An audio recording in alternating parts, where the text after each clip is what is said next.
selected, yung Rocco versus Contreras. No?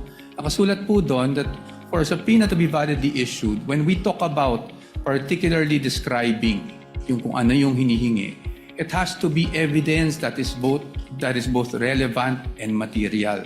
So ang tanong namin, saan ba dito yung relevant or material? Kasi lahat na po ng records hiningi eh. So, and this bolsters our theory, of course with all due respect to the opposing side, na kaya namin tinatawag o kaya namin natawag na fishing expedition ito.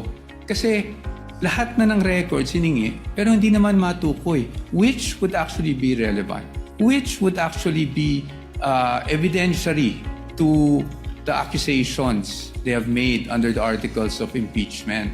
So, pero dito, hinihingi natin 20 years worth of records. And then, paano po yun? Hihimayin natin? Maghahanap tayo ngayon kung may relevant o wala? For that, I appreciate His Honor's response. May I simply point out, and again, please give me your explanation. Tama ho yung pagkabanggit nyo na yung nature ng search warrant very invasionary, di ba?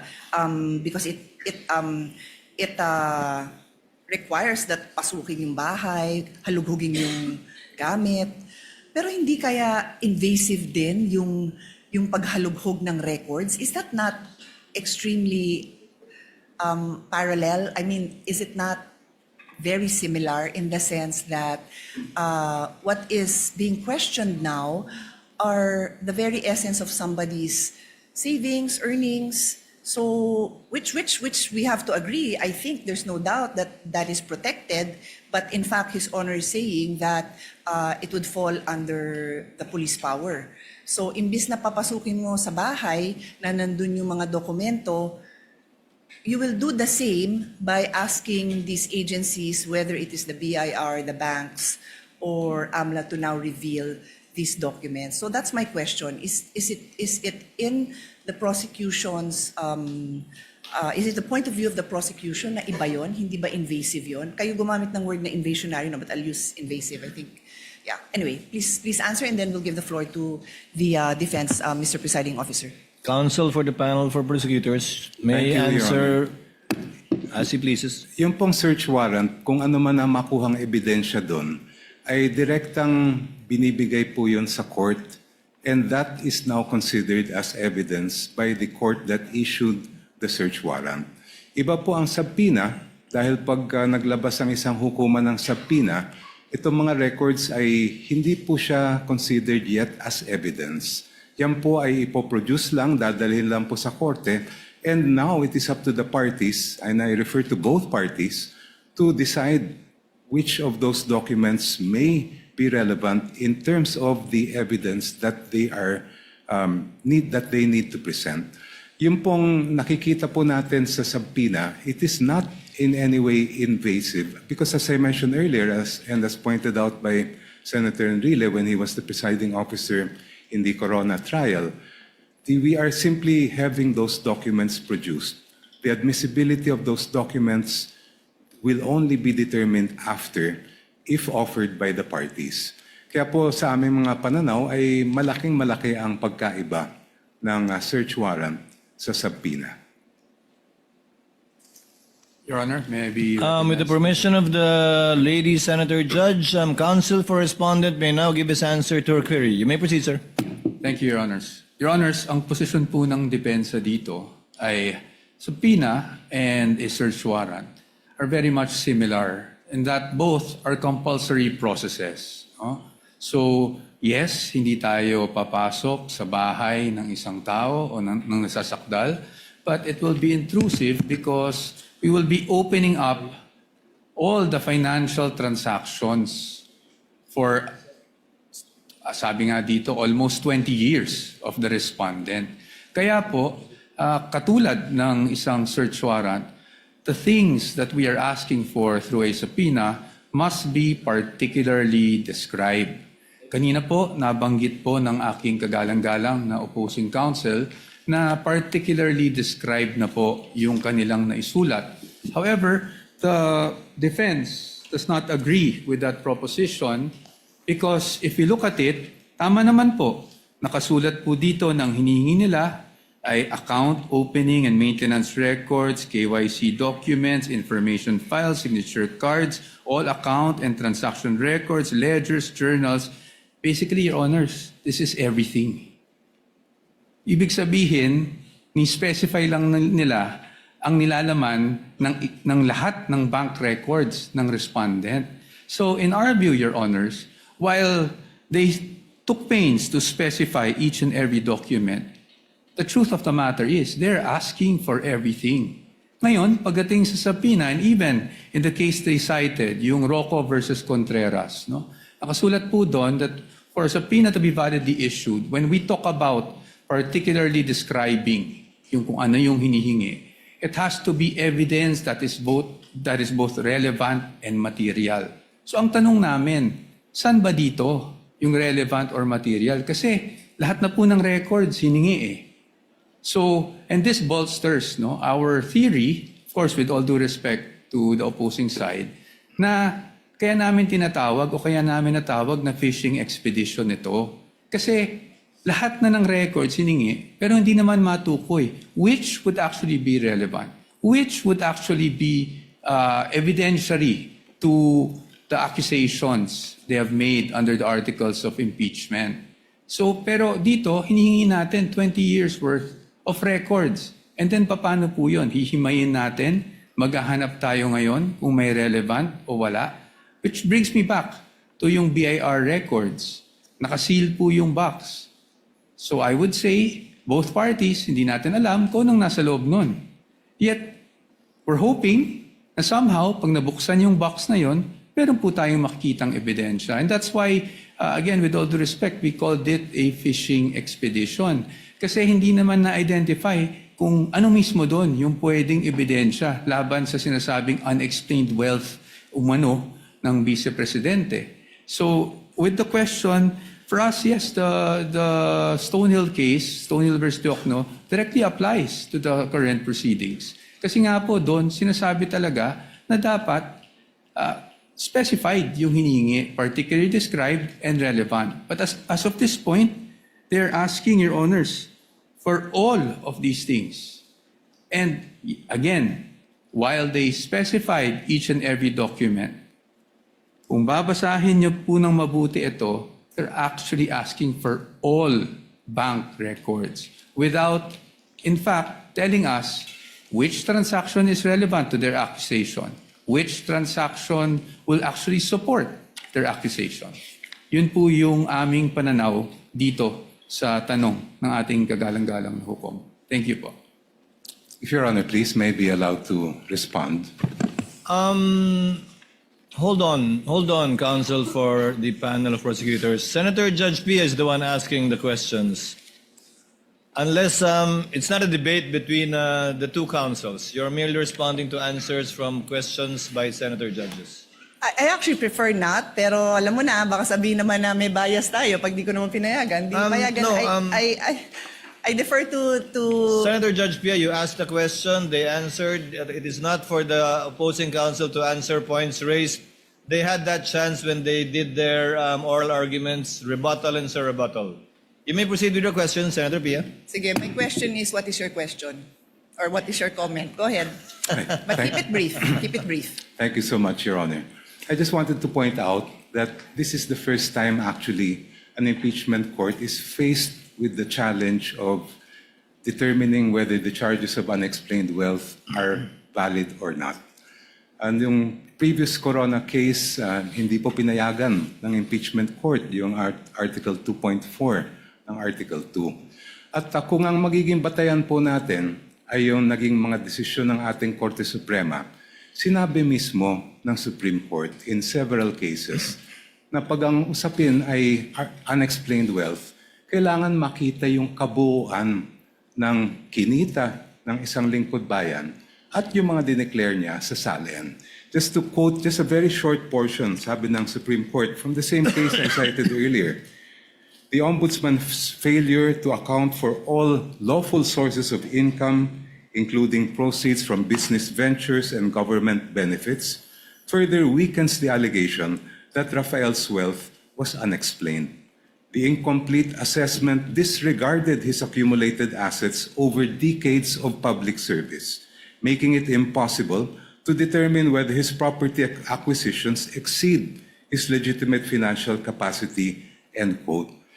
Hindi lang naman po dito sa harapan nitong hukom na ginagawa yung pagtingin sa kabuuan ng isang lingkod bayan. The Supreme Court has done it in this case where they looked at decades of the financial records of the person charged with unexplained wealth.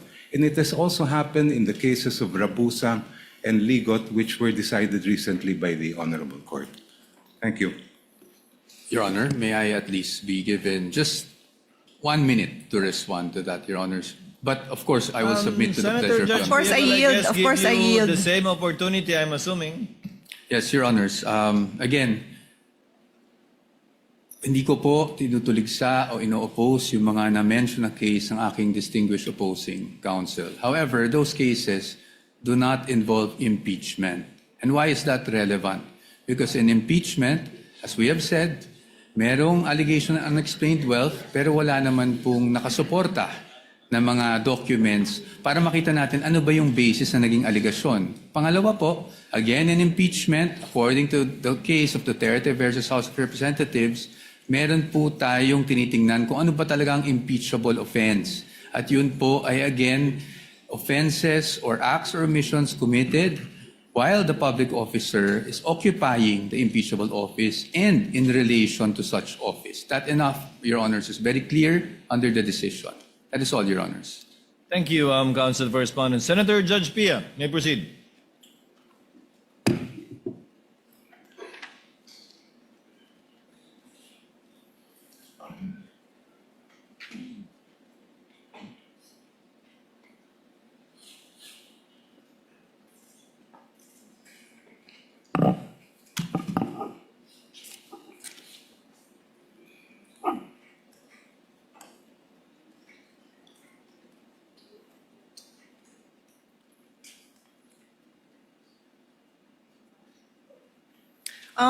Mr. President, Mr. Presiding Officer, I'll go to my next point, but it will kind of overlap with this point as well, so bear with me.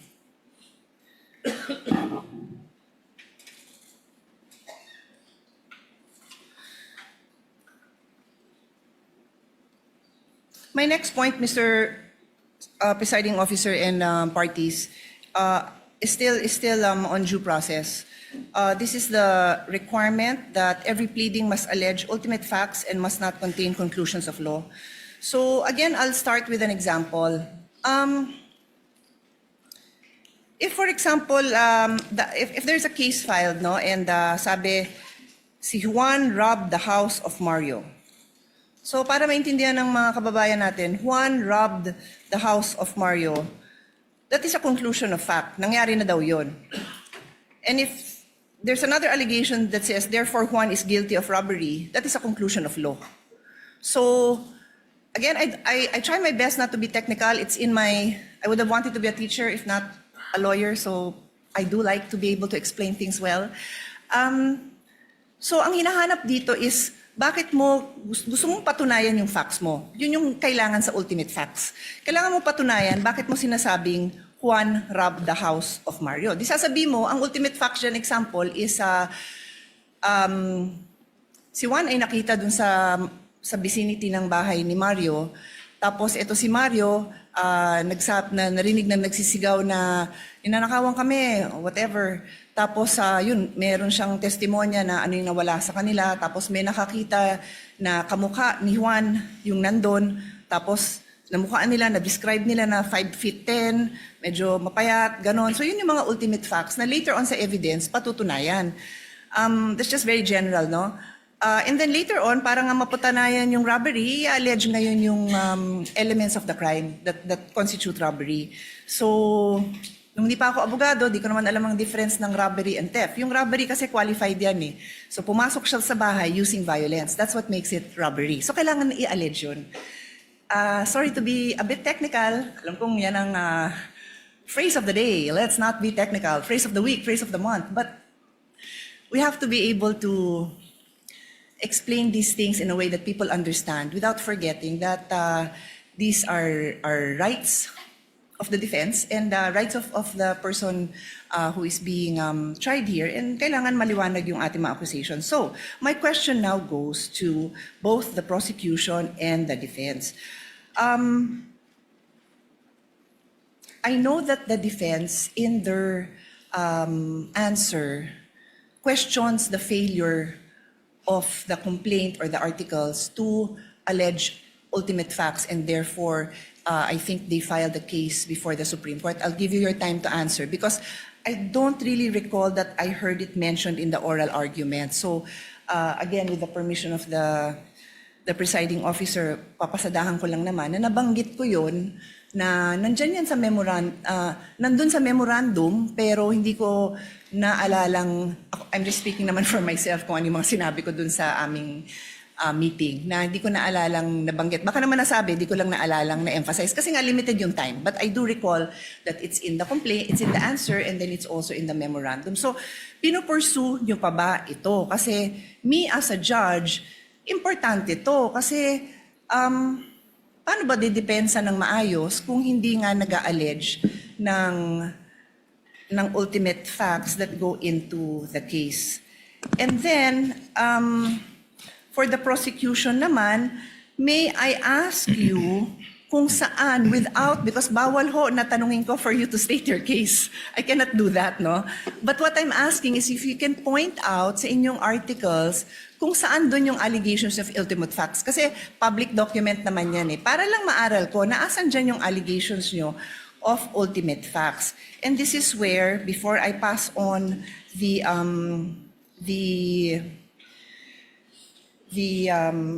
floor to the parties to answer, I want to go into the principle of fishing expedition. Nagkataon na I came across the trial that we had for former Chief Justice Corona, and lumabas yung issue na yon. Nasabi ko, eksakto ito yung pinag-aaralan natin for today.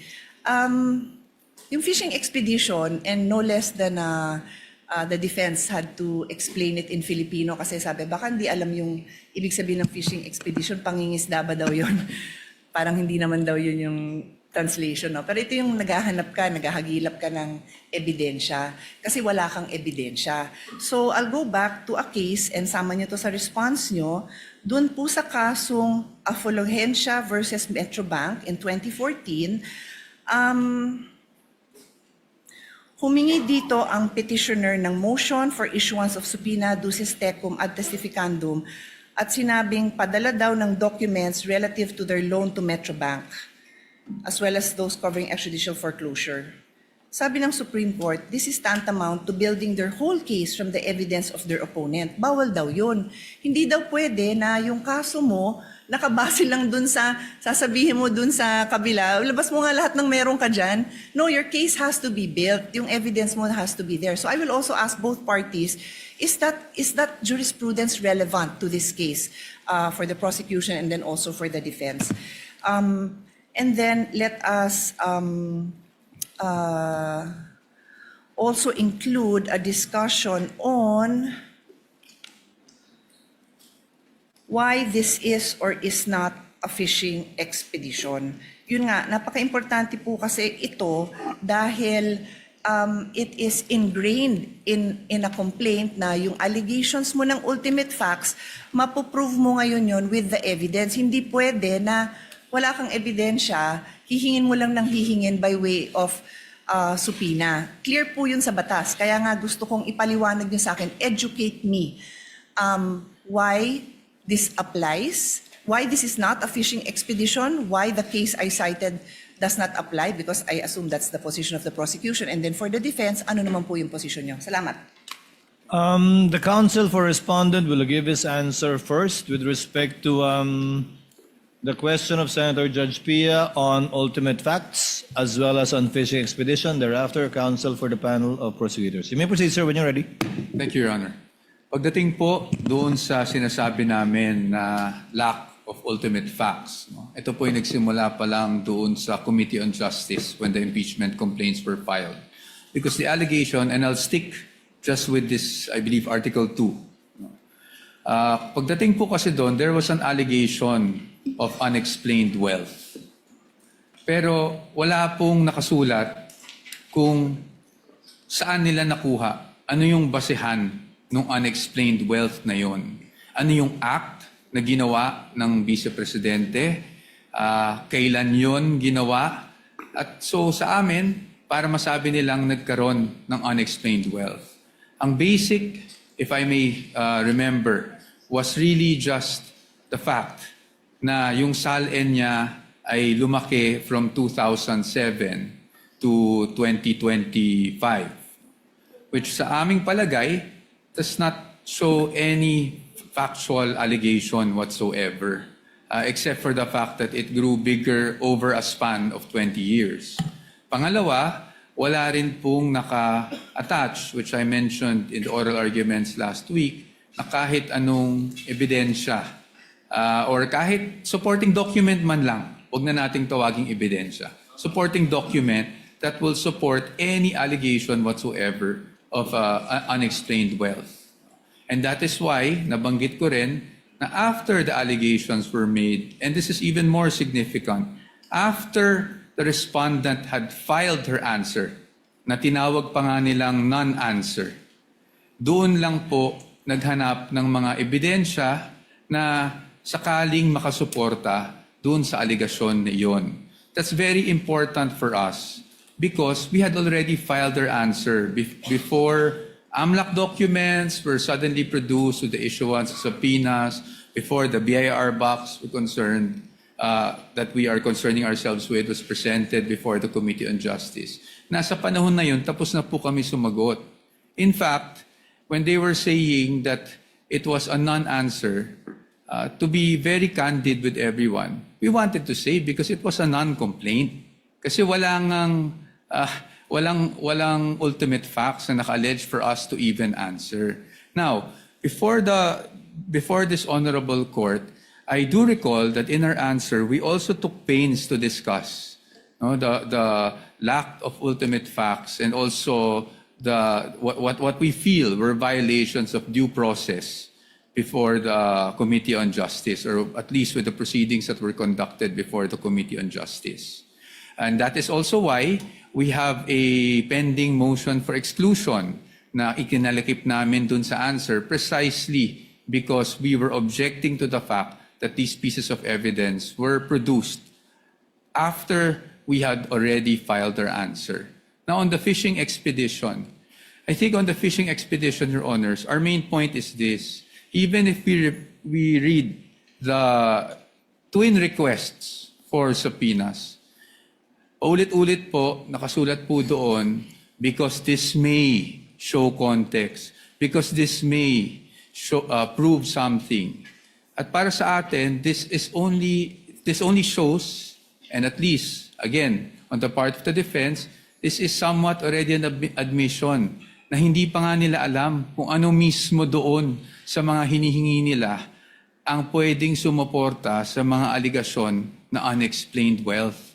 And that's why, if you read the entire request, it uses the word may several times, and it even says in one paragraph, I think it's 3.24, but I might be mistaken, that at least with the request for, with their memorandum, rather, in their memorandum, nakasulat po doon that this does not assume wrongdoing, but they want those documents nonetheless to see if something there will actually help support their allegations. That is why we are calling it a fishing expedition. Dahil in Tagalog, para po maintindihan, sa aming pananaw, sa dami ng hinihing dokumento, para po itong nagtatapon po tayo sa dagat ng isang napakalaking lambat at umaasa tayo na kahit papano may mabingwit kahit isang pirasong ebidensya. Maraming salamat po. Counsel for the panel of prosecutors, the Honorable Jokno. Thank you, Your Honors. The question propounded to this representation first is, what are the ultimate facts alleged in the articles of impeachment? Yun po ay nakasaad sa page 7 of the articles. And if I may be allowed to just read them briefly. You may do so, counsel. Thank you, Your Honor. Respondent Vice President Sara Z. Duterte committed culpable violation of the Constitution and betrayed the public trust when she, A, amassed unexplained wealth manifestly disproportionate to her lawful income and earnings during her incumbency as a public official. B, failed to fully and truthfully disclose all her and her spouse's assets, liabilities, and net worth in her statement of assets, liabilities, and net worth, including in her salents for the years 2022, 2023, and 2024. And C, failed to divest and instead willfully continued all her business interests during her tenure as Vice President for the years 2022, 2023, 2024, and 2025. Please allow me to briefly explain why these are ultimate facts. Ultimate facts are basically the essential factual elements that make up a party's cause of action or defense. Halimbawa po, pag murder, treachery, evident premeditation, lahat ng mga kinakailangan ng batas para mapatunayan na murder po siya. In our case, we are alleging, first of all, unexplained wealth. And based on the jurisprudence, the elements of unexplained wealth, the factual elements are amassing unexplained wealth, manifestly disproportionate to one's lawful income and earnings during one's incumbency as a public official. So, nasatisfy po namin yung requirement na pag-allege ng ultimate facts or essential factual elements sa tatlong bagay na po ito. The evidentiary facts follow in the succeeding pages of the articles. Doon po namin dinitalye kung ano yung mga iba't ibang paraan kung paano nakuha o naamas ni Vice President yung ang sinasabi natin na unexplained wealth. On to the issue of fishing expedition. Yung pong fishing expedition po ay halimbawa may sabina na baka sakali meron tayong makita. Yun po ang ibig sabihin ng fishing expedition. When the party requesting information does not know what might be produced and just as an off chance tries to use that instrument in order to gain evidence that may be used against the other party. Dito po, malaki ang pagkaiba ng sitwasyon. Maalala po ninyo, during the hearings before the Committee on Justice, the Executive Director of the Anti-Money Laundering Council testified and produced documents showing that from 2007 up to the present, 6.7 billion pesos ang dumaan po sa account ni Vice President Sara Duterte. On that basis, and if we go deeper into that report, it says that during the period from 2007 to 2013, during the time that she served as mayor and vice mayor, umabot po sa halos o lampas 3 bilyong piso ang dumaan sa kanyang mga accounts. So may basehan po tayo para ipalabas ang bank records. We are not just guessing that there is something there because the AMLA itself has confirmed that there were covered and suspicious transaction reports submitted to them in those amounts that I mentioned. Malayo po ang fishing expedition sa ginagawa ng prosecution dito po. If we had no basis at all, if we did not know what was in the AMLA reports, ayun po, maaring sabihin na fishing expedition. But in this particular case, we know because these are matters of record presented before the Committee on Justice. Second po, ang fishing expedition, maaring magamit yan sa ibang mga alegasyon tulad ng baka meron kang hindi na-declare sa iyong SALN. But when it comes to issues of unexplained wealth, it's very clear. The decisions of the court are very clear. To know whether a government official has amassed unexplained wealth, we must look at the entire incumbency of that official.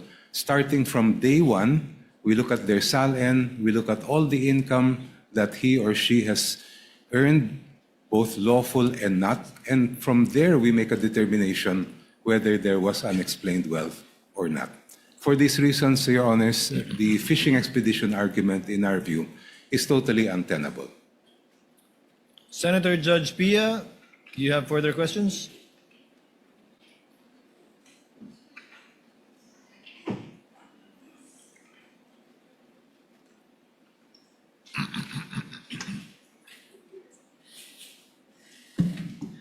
It's actually just a follow-up to what the how the prosecution responded. I think Senator Alan Peter will go into it, but since this is my line of questioning, I'll follow up lang on this point. No,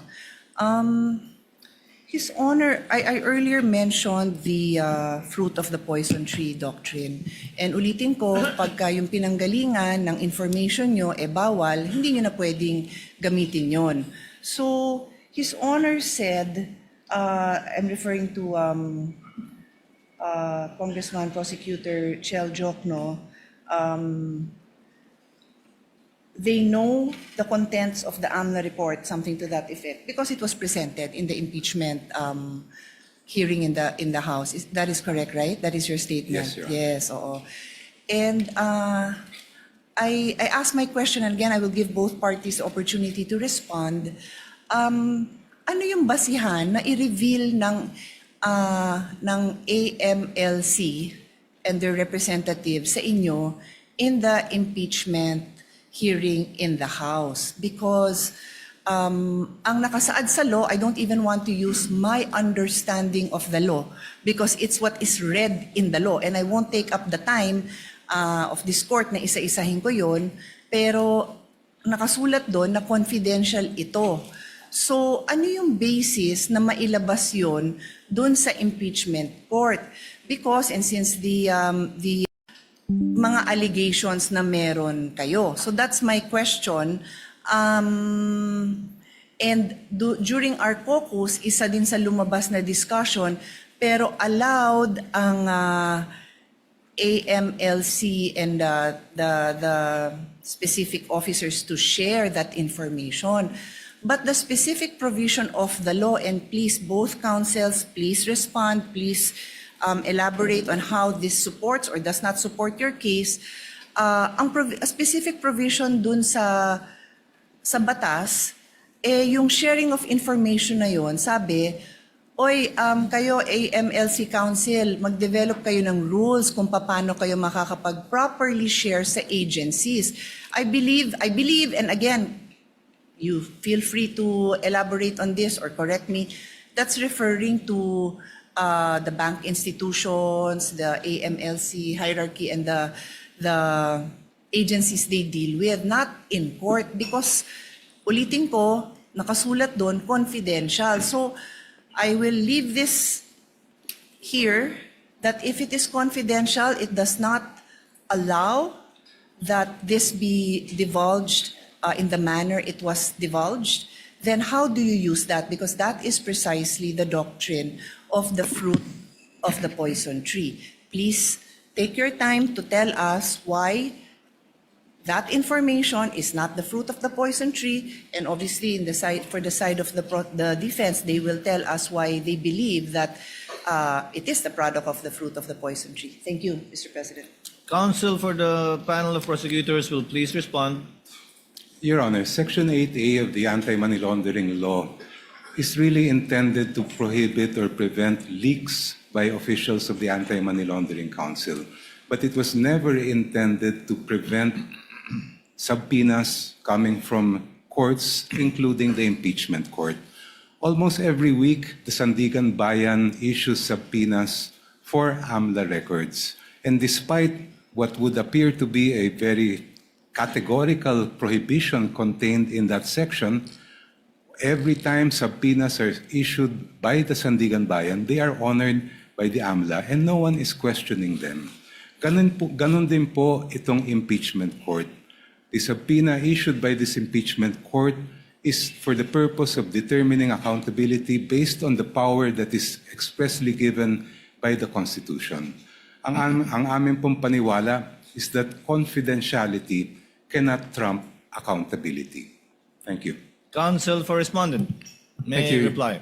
Thank you, Your Honor. I cannot verify if indeed the Sandigan Bayan, no, as mentioned by opposing counsel, issues subpoenas against AMLAC every week. So that I will not comment on because I cannot verify that. What is clear to us, Your Honors, as we have demonstrated last week, is that 8A is an absolute prohibition. And again, this was the latest amendment of the law back in 2021. And for us, Your Honors, that is why when this was presented, the House Committee on Justice, we had our objections to such matter. And in fact, Your Honors, it is the subject of our petition, the Supreme Court, and aside from that, a subject of our motion for exclusion before this Honorable Court. Ngayon po, no, sa atin, talagang yung tinutumbok natin is, it is in fact within the fruit of the poisonous tree. In fact, I'm surprised, Your Honors, because, Your Honors, na nabanggit na rin po ng aking distinguished opposing counsel na nakita na nila, may records na sila. In fact, if I'm not mistaken, it was also attached to the articles of impeachment. So kung meron na pala, bakit pa nila pinapasapi na ngayon sa impeachment court? Is it because, I don't want to speculate, maybe I just won't go there. But ang sa akin lang po is, we have questioned this all throughout. No? Why? Because to us, unang-una, bawal siya. Pangalawa, hindi siya relevant. Bakit hindi siya relevant? Your Honors, transactions do not equate to wealth. Transactions do not equate to net worth.